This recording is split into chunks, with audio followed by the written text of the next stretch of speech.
নতুন সূর্য দেখতে সবাই ভালোবাসে, আর সেই আশা নিয়ে প্রতিদিন রাতে সবার ঘুমোতে যাওয়া।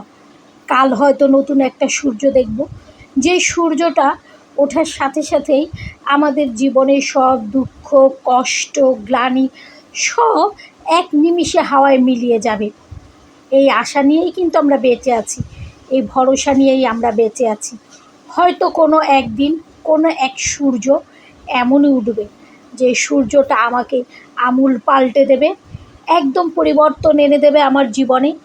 এই আমি হয়তো আর আমি থাকবো না, অন্য আমি হয়ে যাব। তারপরে কিন্তু সূর্যটার আশায় আমরা আছি, আমরা প্রতিটা মানুষ প্রতিটা ক্ষণে সূর্যটার আশায় আছি। জানি না সূর্যকাল দেখা হবে কি না, তারপরে সূর্যকে চাই নতুন রূপে, নতুনভাবে, নতুন ভালোবাসা দিয়ে। এটা আমাদের সবারই মনের ইচ্ছে।